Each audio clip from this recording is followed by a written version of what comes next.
నామానికి మహిమ కలుగును గాక. ప్రభువైన యేసుక్రీస్తు నామములో మీ అందరికీ శుభములు వందనములు తెలియజేస్తున్నాం.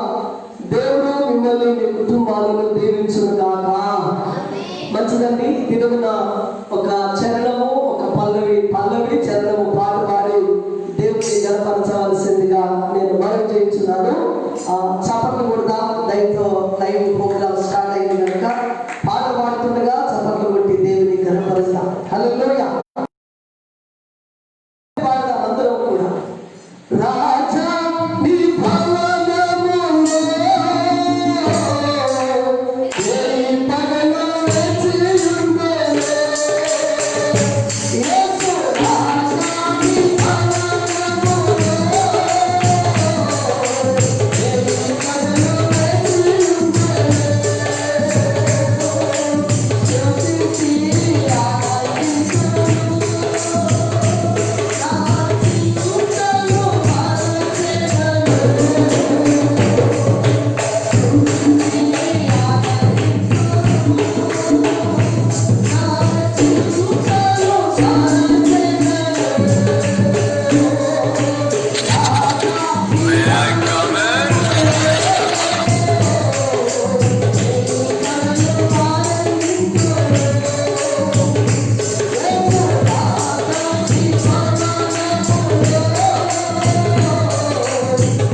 కొత్త నిబంధన గ్రంథము 90వ పేజీ నుండి, కొత్త నిబంధన గ్రంథంలో 90వ పేజీ, యోహాను సువార్త 9వ అధ్యాయము 35వ వచనాన్ని దయచేసి చదవవలసిందిగా క్రీస్తు పేరిట నేను మనవి చేయించున్నాను.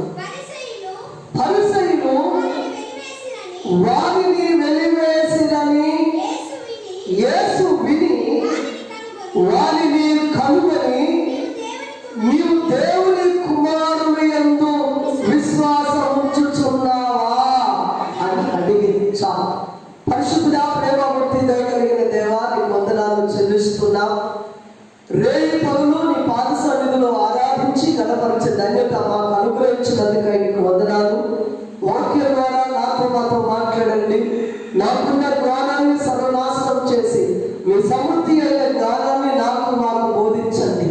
ఉదయం చెరువు భద్రపరుచుకున్న మనసు, దాచుకున్న హృదయాన్ని అందరికీ దయచేయమని వేడుకుంటున్నాం.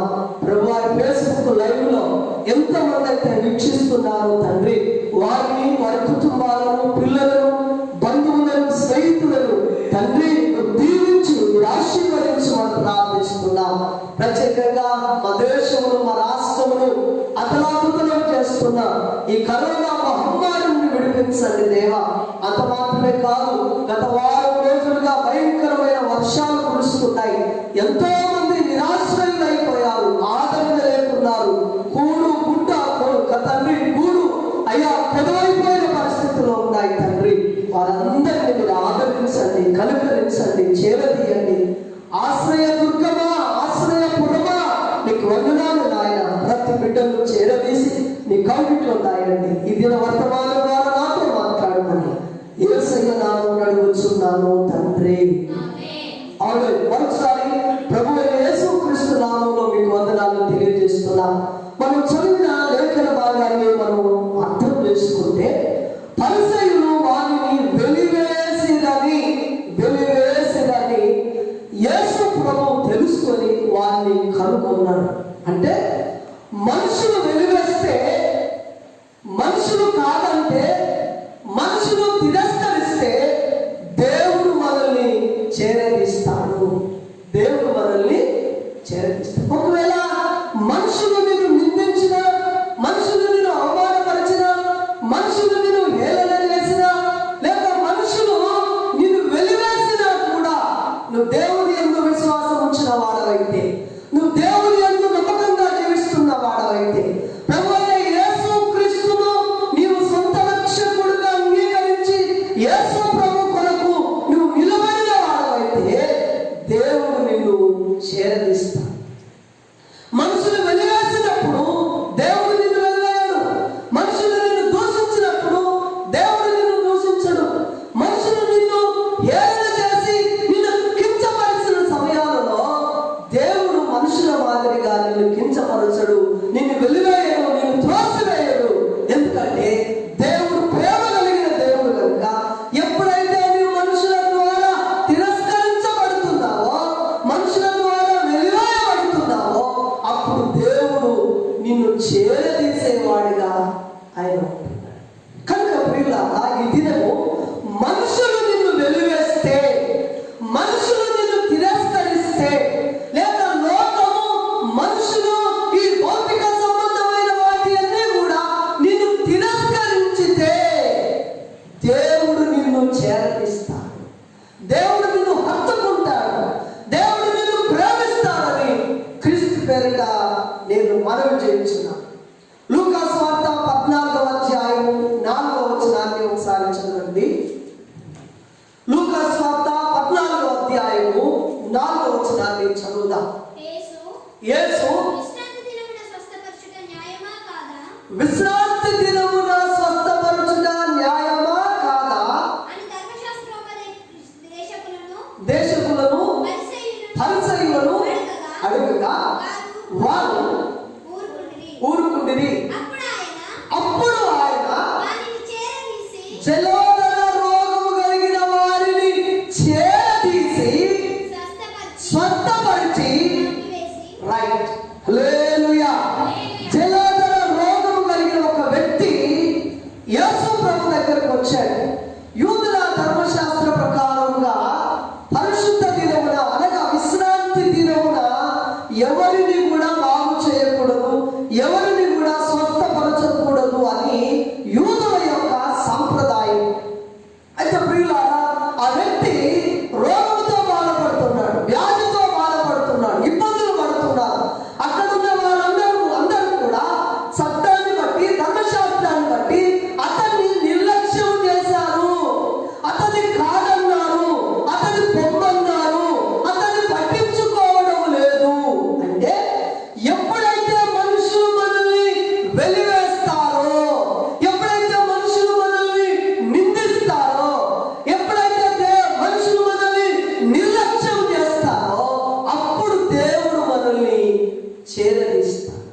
దేవుడు మనల్ని ఆ రోగిని దేవుడు చేరదీశాడు, ఆ వ్యాధిగ్రస్తుని దేవుడు చేరదీశాడు.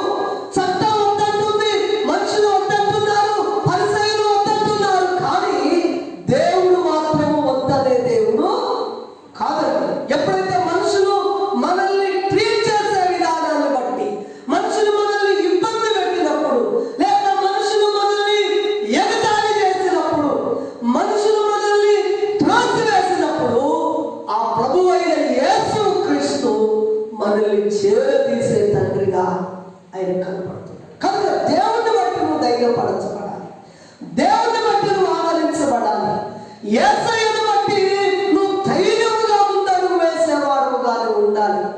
పోయిన ఆదివారం మనం విన్నాం, నీ జీవితాన్ని నువ్వు దేవునికి అప్పగించుకో, నమ్మకస్తుడైన దేవునికి నువ్వు అప్పగించుకో, సృష్టికర్తమైన దేవునికి నువ్వు అప్పగించుకో.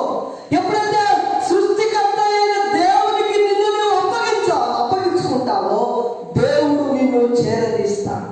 మనుషులు కాదన్నా, మనుషులు తిరస్కరించినా, మనుషులు నిందించినా, మనుషులు అవమానపరిచినా, మనుషులు ఎగతాళి చేసినా కూడా దేవుడు ఒక్కడు మాత్రమే నిన్ను చేరదీసే దేవుడుగా ఆయన కనబడుతున్నాడు. ఈ మాట ఇంగ్లీష్లో ఒకసారి ఇంగ్లీష్ బైబిల్ మీ దగ్గర ఉంటే చూడొచ్చండి, లేకపోతే సెల్లులో కూడా ఇంగ్లీష్లో చూడొచ్చు.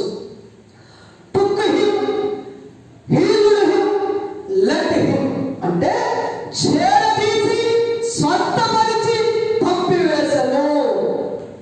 టుక్ హిమ్, దేవుడు నిన్ను చేరదీస్తాడు, దేవుడు నిన్ను ఆదరిస్తాడు, దేవుడు నిన్ను ధైర్యపరుస్తాడు, దేవుడు నిన్ను అనవసరంగా త్రోసివేయడండి. దేవుడు నిన్ను వదిలిపెట్టే దేవుడు కాదు. ఎప్పుడైతే దేవుడికి నిన్ను నీవు అప్పగించుకుంటావో, నిన్ను నీవు దేవుడికి ఎప్పుడైతే అప్పగించుకునేవాడుగా ఉంటావో, దేవుడు నిన్ను చేరదీసి నిన్ను బాగు చేసి నిన్ను ఆయన పంపివేస్తాడు. హల్లెలూయా, హల్లెలూయా. కనుక ప్రియులారా, ఈ భౌతిక సంబంధంగా, ఈ లోక సంబంధంగా మనం ఆలోచన చేసినప్పుడు, ఒకవేళ మనుషులు నిన్ను పట్టించుకోకపోవచ్చు, నీ విలువను గుర్తెరగకపోవచ్చు, నీ జ్ఞానాన్ని గుర్తెరగకపోవచ్చు, నీకున్న ఆ అద్భుతమైన ఆ వివేచనను, నీకున్న తెలివితేటలను మనుషులు తిరస్కరించవచ్చు, కానీ దేవుడు మాత్రం నిన్ను చేరవేసేవాడిగా ఆయన కనబడుతున్నాడు. యేసు ప్రభువును అంగీకరించి యేసు ప్రభువున్న మార్గంలో నడుస్తున్న ప్రతి ఒక్కరిని కూడా, లేక దేవుని చెంతకు వచ్చిన ప్రతి ఒక్కరిని కూడా ఆయన చేరదీస్తాడు. ఖాళీగా నీ జీవితాన్ని ఉంచదండి, ఖాళీగా నిన్ను పంపడు. ఆయన దగ్గరికి వచ్చావా, ఆయన సన్నిధానికి వచ్చావా, ఆయన సముఖంలో నీ నిలబడ్డావా, మనుషులు తిరస్కరించినా, మనుషులు వెలివేసినా, మనుషులు కాదన్నా, లోకము కాదన్నా, నీ తల్లి, నీ తండ్రి, నీ తోబుట్టువులు, నీ భార్య, నీ స్నేహితులు, నీ సహోదరులు కాదన్నా కూడా దేవుడు నిన్ను చేరదీస్తాడు. ఆదికాండంలో చూస్తా ఉంటే 21వ అధ్యాయము, ఆదికాండము 21వ అధ్యాయము 17వ వచనం నుండి 14వ వచనం నుండి కొన్ని భాగాలు మనం చదువుతామండి. కాబట్టి తెల్లవారినప్పుడు అబ్రహాము లేచి ఆహారమును, నీళ్ళ తిత్తిని తీసుకొని ఆ పిల్లవాడితో కూడా హగరునకు అప్పగించి ఆమె భుజం మీద వాటిని పెట్టి ఆమెను పంపివేసెను.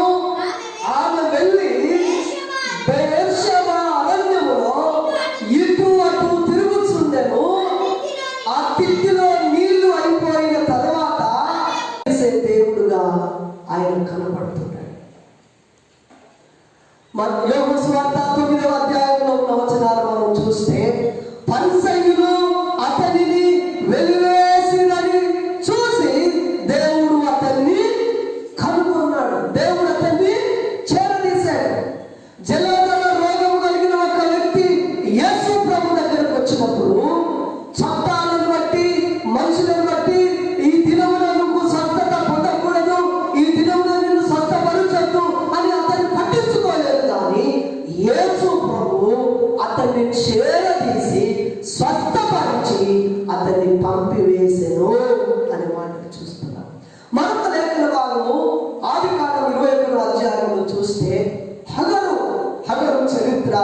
మనం జ్ఞాపకం చేసుకోవాలి. అబ్రహాము యొక్క ఆ దాసి, శారా యొక్క దాసి, ఆ దాసిని శారా హగరును అబ్రహాముకి ఇచ్చేసింది. ఉన్నట్టుండి కుటుంబంలో కొన్ని పరిస్థితులు తారుమారైపోయిన సందర్భంలో ఇప్పుడు హగరును అబ్రహాము ఏం చేస్తున్నాడంటే అరణ్యములో వదిలిపెట్టడానికి తీర్మానం కలిగి హగరును అతనికి పట్టిన కుమారుడైన ఇష్మాయేలును తీసుకొని అరణ్యంలోకి అతను తీసుకొని వెళుతున్నాడు. బేర్షెబా అరణ్యంలోకి తీసుకొని వెళుతున్నాడు. ప్రియులారా, ఇక్కడ మనం ఒక మాట ఆలకించాలి. ఒక మాట ఆలకించాలి. ఒక భర్తగా తాను చేయవలసిన ధర్మాన్ని అక్కడ మనకు కనబడడం లేదండి. ఏది ఏమైనా కూడా హగరును తీసుకొని వెళ్ళి అరణ్యములో వదిలిపెట్టాడు. హగరును అరణ్యములో వదిలిపెట్టినట్లుగా మనం చూస్తున్నాం. అక్కడ ఆ బిడ్డ హగరు యొక్క కుమారుడు మనుషులకు దూరం అయిపోయారు, బంధువులకు దూరం అయిపోయారు, స్నేహితులకు దూరం అయిపోయారు, భర్తకు దూరం అయిపోయింది, తోటి కోడలకు దూరం అయిపోయింది. అరణ్యంలో ఒంటరిగా దేవుని వైపు చూస్తూ కన్నీరు కారుస్తుంది. అరణ్య రోదనగా మిగిలిపోయిందండి. నీళ్ళ ఉండి తిత్తిని కొద్ది సత్యాన్ని తీసుకొని భుజం మీద పెట్టుకొని బేర్షెబా అరణ్యంలో వదిలిపెట్టాడు. కొంతకాలం అయిన తర్వాత ఆహారం అయిపోయింది, నీళ్ళు అయిపోయాయి, తినడానికి ఆహారం లేదు, తాగడానికి నీళ్లు లేవు, పాలివ్వడానికి కుమారునికి పాలు కూడా లేని పరిస్థితి. ఒంటరిగా తన జీవితాన్ని గడుపుతుంది. అరణ్యంలో జంతువుల అరుపులే తప్ప మానవ సంబంధమైన స్వరాలు ఆమెకు వినబడడం లేదని క్రీస్తు పేరిట నేను మనవి చేయించున్నాను. ప్రియులారా, ఎప్పుడైతే నువ్వు వెలివేయబడతావో, ఎప్పుడైతే మనుషుల ద్వారా నువ్వు ధృవీకరించబడతావో, ఎప్పుడైతే మనుషులు నిన్ను పట్టించుకోకుండా వదిలిపెడతారో, పరిస్థితులు మనల్ని వదిలిపెట్టవచ్చు, మనుషులు మనల్ని వదిలిపెట్టవచ్చు, సమాజము మనల్ని వదిలిపెట్టవచ్చు, లేక మనకున్న బంధువులు స్నేహితులు మనల్ని వదిలిపెట్టి మనం నిర్లక్ష్యం చేయవచ్చు. కానీ నిన్ను పుట్టించిన దేవుడు నిన్ను వదిలిపెట్టడండి. హల్లెలూయా. 17వ వచనం చదవండి. 21వ అధ్యాయము 17వ వచనం. ఆదికాండం 21వ అధ్యాయం 17వ వచనం. దేవుడు ఆ చిన్నవాడి మొరను వినను. చప్పట్లు కొడతాం దేవుని స్తోత్రం. అది అరణ్య ప్రాంతం. జంతువుల అరుపులు వినబడుతున్నాయి కానీ మనుషుల స్వరాలు వినబడని ఆ అరణ్య ప్రాంతంలో అవి ఏడుస్తా ఉంది. పిల్లవాడి చావు చూడను అనుకొని ఒక పొద కింద పడవేసి వింటి వేట దూరం వెళ్ళి ఏడుస్తా ఉందండి. ఎందుకంటే అందరూ ఆమెను వదిలిపెట్టారు. శారా తిరస్కరించింది, భర్త తిరస్కరించాడు. స్వయాన అబ్రహామే తీసుకొని వెళ్ళి ఆ బేర్షెబా అరణ్యంలో వదిలిపెట్టారు. కుమారుడు వదిలిపెట్టాడు, భార్య ఆ హగరును వదిలిపెట్టాడు. చివరికి మనుషులు వదిలిపెట్టినా, పరిస్థితులు వదిలిపెట్టినా, కుటుంబ సభ్యులు మనల్ని వదిలిపెట్టినా కూడా ఈ లోకానికి పంపిన మన దేవుడు మనల్ని వదిలిపెట్టాడండి. దేవుడు వదిలిపెట్టలేదు హగరుడు, ఇశ్మాయేలు దేవుడు వదిలిపెట్టలేదు. అందుకే ఆ 17వ మాట నాకు చాలా ఇష్టమైంది. ఒకసారి చదవండి. దేవుడు ఆ చిన్నవాడి మొరను వినెను. అప్పుడు దేవుని దూత ఆకాశం నుండి హగరుని పిలిచి, హగరు, నీకు ఏమి వచ్చినది? భయపడకుము. ఆ చిన్నవాడు ఉన్న చోట దేవుడు ఉన్నాడు. చదవకూడదు దేవుడు. ఆ చిన్నవాడు ఉన్న చోట దేవుడు ఉన్నాడు. పిల్లారా, నువ్వు ఉన్న స్థలంలో దేవుడు ఉంటాడు. నువ్వు తిరస్కరించబడుతున్నావా, వెలివేయబడుతున్నావా, నిర్లక్ష్యం చేయబడుతున్నావా, ఆదరణ లేక ఉన్నావా, నెమ్మది లేక ఉన్నావా, ప్రజలు నిన్ను త్రోసివేసినా, బంధువులు నిన్ను త్రోసివేసినా, పరిస్థితులు నిన్ను ఎడబాటు కలగజేసినా, లేక కుటుంబ సభ్యులు నిన్ను త్రోసివేసినా కూడా దేవుడు నిన్ను త్రోసి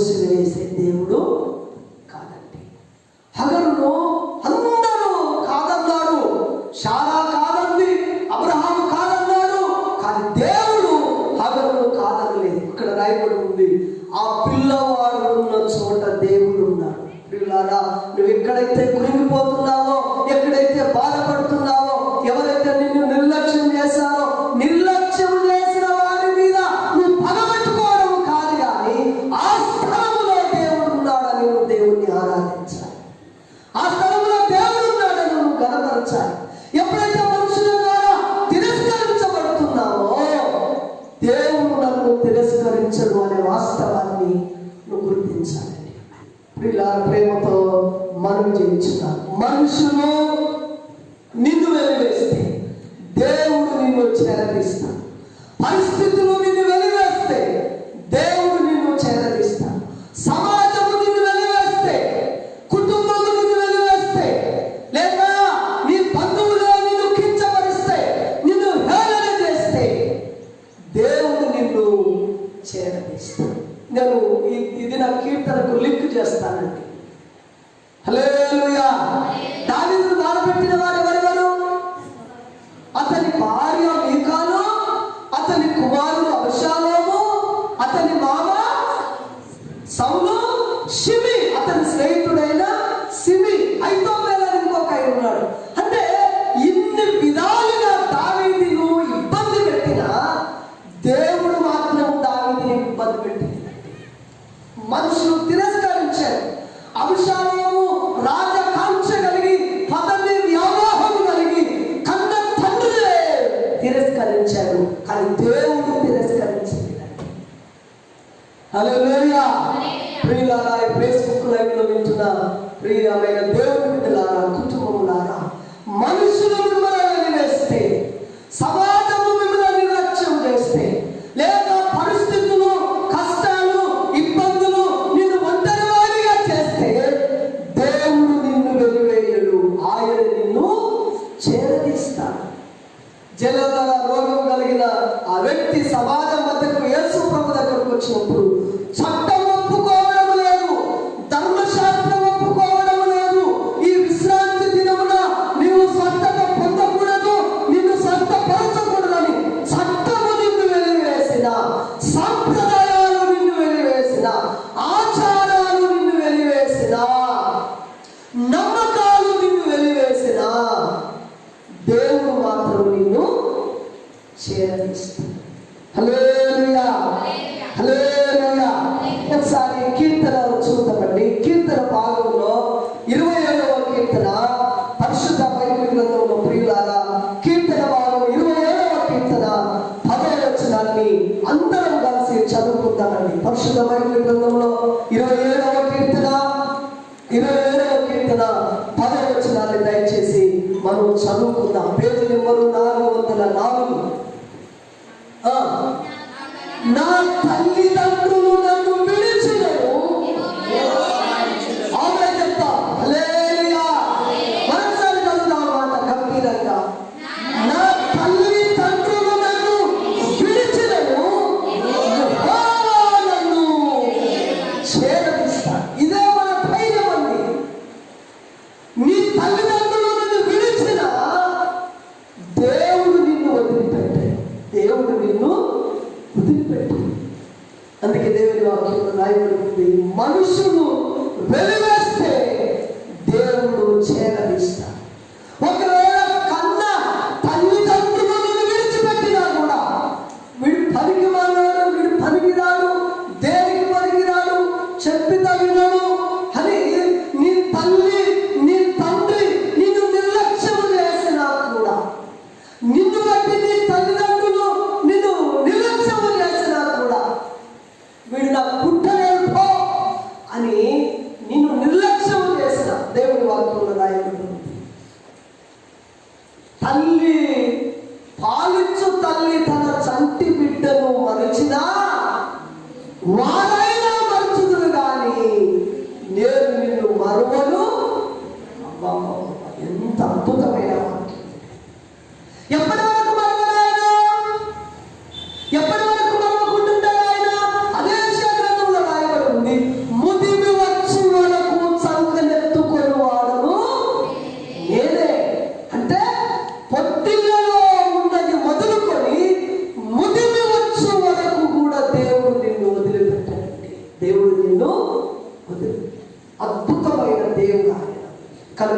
ప్రియులారా, వెలివేయబడి బాధపడుతున్నావా?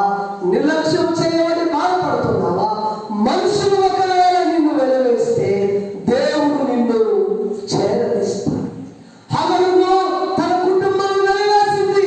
హగరును తీసుకొని వెళ్ళి అరణ్యంలో వదిలిపెట్టి వచ్చాడు మహానుభావుడు. భర్త వదిలిపెట్టిన రోజులు మనకు కనబడతా ఉంటాయి. కొన్ని కుటుంబాలలో చూస్తే భర్త పట్టించుకోడు, అత్తమామలు పట్టించుకోరు. కొన్ని కుటుంబాలలో భార్య పట్టించుకోరు, మరికొన్ని కుటుంబాలలో పిల్లలు పట్టించుకోరు.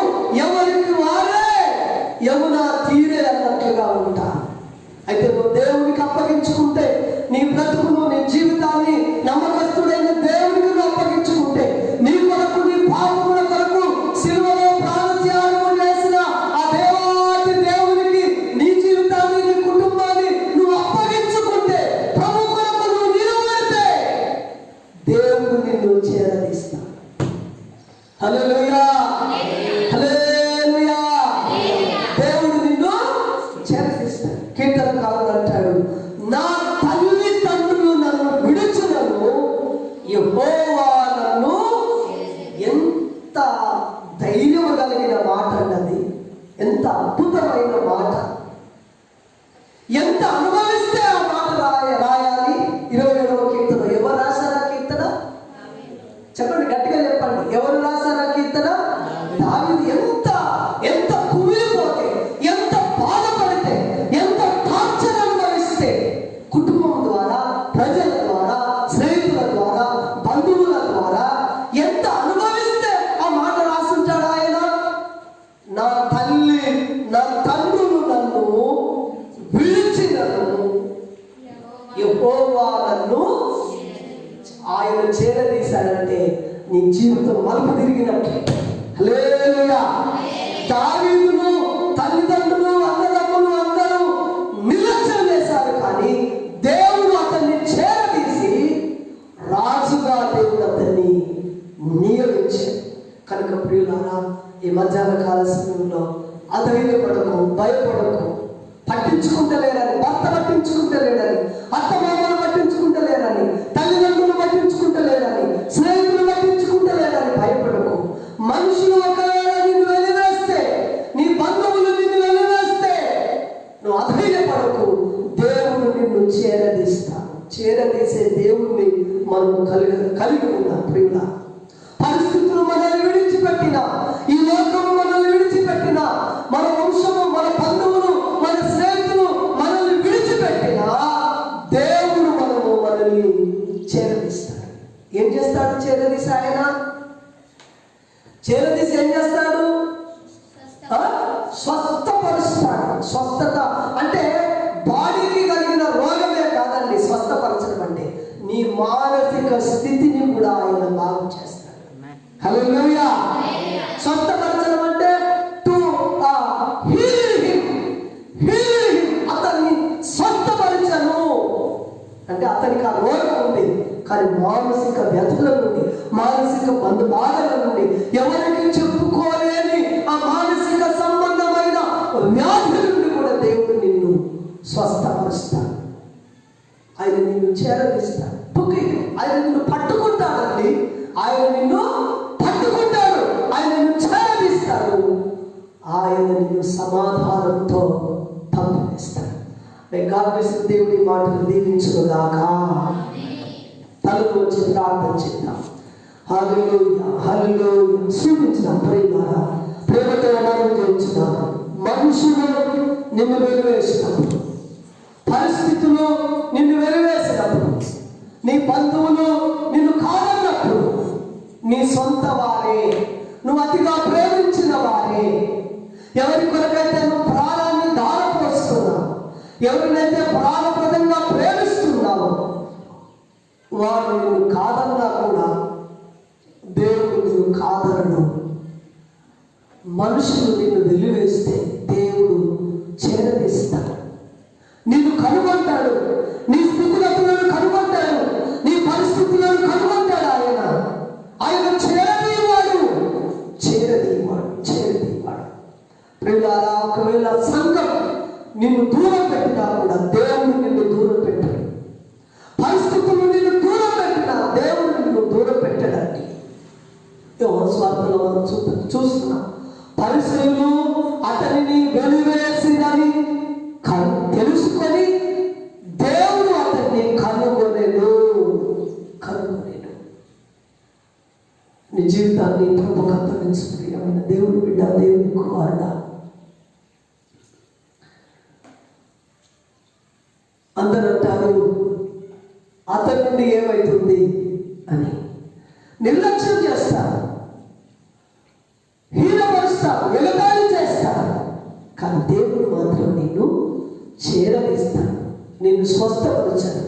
నీ మానసిక బాధల నుండి, శరీర సంబంధమైన బాధల నుండి ఆయన నిన్ను విడిపించి నిన్ను స్వస్థపరచు దేవుడు ఆయన. దావీదు అంటాడు, నా తల్లి తండ్రి నన్ను విడిచిన యెహోవా నన్ను చేరదీయను. అదే నమ్మకత్వం కలిగి జీవించాలి.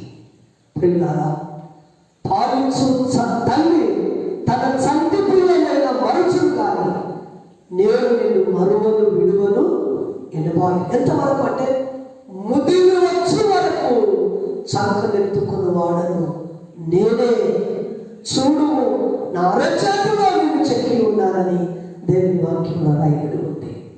పిల్లరా, దేవుడు చేరదీస్తాడు. చేరదీసే దేవుడిని మనం కలిగి ఉన్నాం. చేరదీసే దేవుడిని మనం కలిగి ఉన్నాం. ధైర్యంగా ఉండకు వెళ్తాం ఈ విశ్వాస యాత్రలో. పిల్లరా, భయంకరమైన దుర్దినాల్లో, అపాయకరమైన దుర్దినాల్లో మనం ఉన్నాం. కానీ దేవుడు మనల్ని చేరదీస్తాడన్న సంగతి నేను మరచిపోకూడదు. ప్రార్థన చేయండి. యాకోబు ముందుకు వచ్చి ప్రార్థన చేస్తాడు. ఉత్తరమైన వాక్యం మన జీవితంలో ఫలించినట్లుగా ముందుకు వచ్చి యాకోబు ప్రార్థన చేస్తాడు. హల్లెలూయా, హల్లెలూయా, హల్లెలూయా. మిగతా వారందరూ కూడా ప్రార్థనలో ఉన్నాం. స్తోత్రాలు చెల్లిస్తున్నాను ప్రభువా. మా దైవమా, నీకు వందనాలు, స్తోత్రాలు చెల్లిస్తున్నాను. ఈ పరిశుద్ధ దిన వర్తమానం చేత మా యొక్క ఆధ్యాత్మికమైనటువంటి జీవితాలను బుద్ధికరమైనటువంటి స్థితిలో తీసుకురావడానికి నీవే మాకు మాట్లాడినందుకే నీకు వందనాలు, స్తోత్రాలు చెల్లిస్తున్నాను ప్రభువా. అవును తండ్రి, నీకు వందనాలు. మనుషులు వెలివేసిన సమయంలో ప్రభువా నీకు వందనాలు. నీవు తోడుండేటువంటి దేవుడు అని దిన వర్తమానం చేయడంలో బలపరిచావు. మనుషులు వెలివేసిన, రక్త సంబంధికులు వెలివేసిన, బంధువర్గాలు వెలివేసిన సైతం కూడా నీవు తోడుండేందుకు నీకు వందనాలు, స్తోత్రాలు చెల్లిస్తున్నాను ప్రభువా. నా ఆప్తులు, మిత్రులు ఎందరో అయా మేము ఉన్నామని అన్ని అయినను ప్రభు అప్పటికి ఉండక అయా నీకు వందనాలు విరోధముగా జీవించి వెలివేసిన నీవు మాత్రము తను విడువక తోడైంది అయా నీవే తండ్రి మా పక్షాన్ని నిలుస్తున్నందుకే నీకు వందనాలు చెల్లిస్తున్నాను. అగురు కుమారుని యొక్క మొరవిని ఆ స్థలమందు ఉన్నటువంటి దైవమా నీకు వందనాలు చెల్లిస్తున్నాం. మా మొరలు, మా విజ్ఞాపనలు, యాచనలన్నీ విని మా పక్షాన్ని ఉంటున్నందుకే నీకు వందనాలు. తల్లిదండ్రులు సైతం విడిచిన అయా నీవు తండ్రి విడువక మరొక నువ్వు తోడుగా ఉంటున్నందుకే నీకు వందనాలు చెల్లిస్తున్నాను ప్రభువా. చెప్పినటువంటి నీ యొక్క దాసులంతా మీరు దీవించాలి. ఇంకా అనేకమైనటువంటి మరోయుక్తమైనటువంటి మాటల చేత మీరే మాట్లాడవలసిందిగా ప్రార్థిస్తున్నాను తండ్రి. అయా దిన వర్తమానం చేత అయా ఎంతమంది అయితే విని ఉంటున్నారో వారి జీవితాల్లో తండ్రి ఆ వర్తమానం చేత బలపరచబడినటువంటి వారుగా ప్రభువా నీ అందు విశ్వాసమును అధికము చేసి నీలో నిలిచేటువంటి భాగ్యాన్ని మీరు అనుగ్రహించి మనం పొందవలసిందిగా ప్రార్థిస్తున్నాను. వచ్చినటువంటి బిడ్డలందరినీ మీరు దీవించి ఆశీర్వదించి నీ కృపలో మీరు జ్ఞాపకం చేసుకోవాల్సిందిగా నజరేయుడు మా ప్రియ రక్షకుడు యేసు నామమున బట్టి వేడుకొంచున్నాము మా పరమ తండ్రి.